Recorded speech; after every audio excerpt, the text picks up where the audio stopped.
بسم اللہ الرحمن الرحیم۔ سورہ مزمل، تجوید، تفسیر اور قرات کورس۔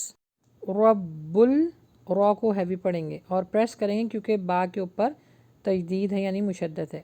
رب المشرقی ول، یہاں پہ باؤنس بیک نہیں کرنا، ول نہیں پڑھنا۔ غین کے مخرج جو ہے نا اس کو چلنے دیجئے، اس کو اگر آپ روکیں گے تو یہ باؤنس بیک ہو جائے گا، یہ ہو جائے گا والمغ، نہیں مغ نہیں پڑھنا، ری بی لا الہ الا هو فاتخذہ وکیلا۔ واو کے مخرج پر ہڈو کو گول کریں، صاد کو سیٹی کے ساتھ نکالیں۔ واصبر علی ما یقولون، یہاں پہ واو مدہ ہے، لانگ ہوگا، یقولون، وہجرہم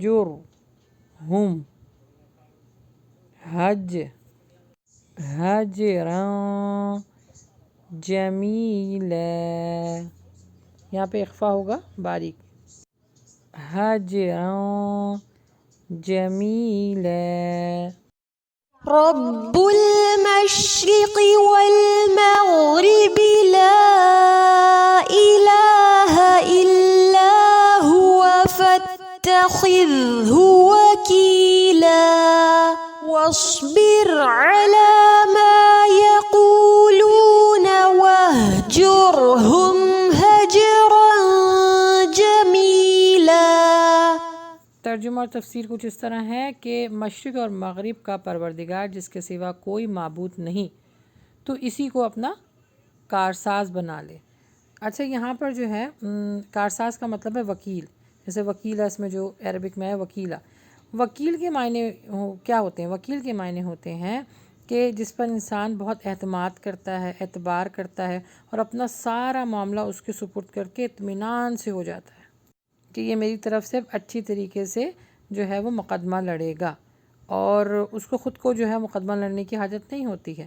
تو بس اس آیت کا مطلب یہ ہے کہ اس دین کی دعوت پیش آنے پر تمہاری طرف، یعنی اللہ کے نبی صلی اللہ علیہ وسلم کو فرما رہے ہیں کہ تمہاری طرف مخالفین کا ایک جمع غفیر آئے گا، مشکلات آئیں گی، پریشانیاں آئیں گی، اور بہت کچھ سہنے کو جو ہے وہ آگے تم دیکھو گے، کیونکہ آپ کے اوپر ایک بھاری ذمہ داری ڈالی جا رہی ہے نا، دین کو پھیلانا، نیکیاں کرنا اور نیکیوں پر استقامت رکھنا، تو یہ کوئی آسان نہیں ہے۔ دیکھیں، دین میں پریشانی آنا بھی سنت ہے، اور دین کی جب آپ نے بات کی کسی سے تو آپ کو پتہ ہے کہ وہیں پر جو ہے وہ ہر کسی کا غیرت کا مسئلہ کھڑا ہو جاتا ہے۔ لیکن دین بانٹنا ہم سب کی ذمہ داری ہے، عمل کرنا اور بانٹنا ہم سب کی ذمہ داری ہے۔ تو اس میں اللہ سبحانہ وتعالیٰ سے فرما رہے ہیں کہ تمہارے اوپر ایک بھاری ذمہ داری ڈال رہے ہیں، تمہارے اوپر پریشانی آئے گی، مصیبت آئے گی۔ یہ نبی صلی اللہ علیہ وسلم کو بھی بتایا جا رہا ہے اور ان کے توسط سے ہم کو بھی بتایا جا رہا ہے کہ اگر ہم بھی دین پہ چلتے ہیں، آپ دیکھیں کوئی ایک نیکی کا کام آپ کر کے دیکھیں، اتنی مخالفت آپ کے پیچھے آئے گی۔ ایک آپ حجاب کر کے دیکھیں، آپ کے اپنے گھر والے، آپ کے اپنے رشتے آپ سے دور ہو جائیں گے۔ اللہ کے دین پر چلنا آسان نہیں ہے۔ دوسرے لفظوں میں اگر یہ کہنا چاہوں کہ جنت کو حاصل کرنا آسان نہیں ہے، جنت کو حاصل کرنا بہت مشکل ہے، لیکن ناممکن نہیں ہے۔ جب آپ استقامت مانگتے ہیں اللہ سے، محنت کرتے ہیں، تو اللہ سبحانہ وتعالیٰ پھر آپ کو اس کا اجر بھی دیتا ہے اور آپ کے لیے راہوں کو آسان بھی کر دیتا ہے۔ کیوں؟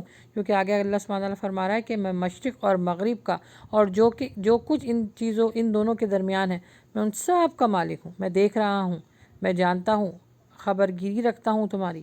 لیکن بس نبی صلی اللہ علیہ وسلم کے ذریعے ہم کو بھی بتایا جا رہا ہے کہ استقامت حاصل کرو، دین پہ ڈٹے رہو، حق بات کرو تو کانفیڈنس سے کرو، تاکہ سامنے والے کو پتہ ہو کہ جو حق بات کی جاتی ہے اس میں سچائی بھی ہوتی ہے اور اس میں کامیابی بھی ہوتی ہے۔ اور کامیابی کون سی؟ فلاح کامیابی۔ فلاح کا مطلب ہوتا ہے جو اللہ کی طرف سے کامیابی آتی ہے، اور انہی لوگوں کے لیے جو استقامت حاصل کر کر اس پر ڈٹے رہتے ہیں۔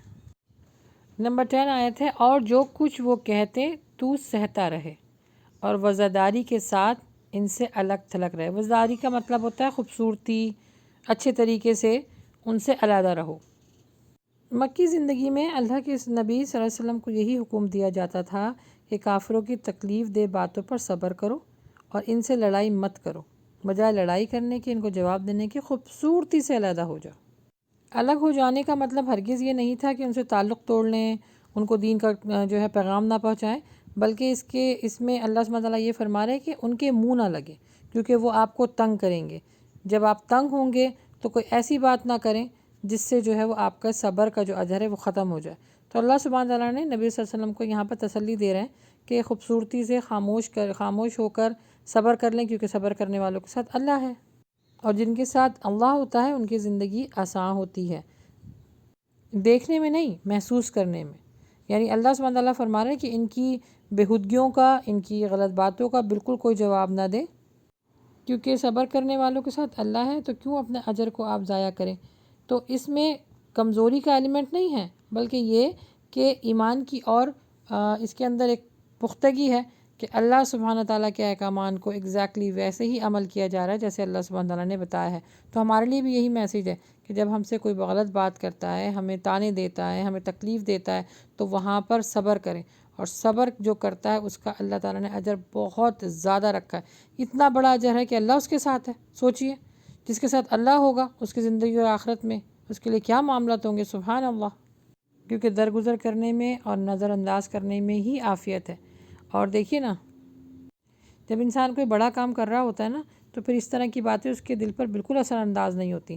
آپ دنیاوی مثال لے لیں، اگر آپ کے ساتھ کوئی سیکیورٹی والا ہو جو آپ کو خطروں سے بچاتا ہو، یا پریزیڈنٹ آپ کا دوست ہو، اگر دنیاوی اعتبار سے سوچیں، تو آپ کو کسی چیز کی، کسی بھی بات کی کوئی ٹینشن ہوگی، چاہے آپ کو کوئی کچھ بھی کہہ جائے۔ تو بس درگزر سے کام لیں جیسے ہمیں حکم دیا گیا ہے۔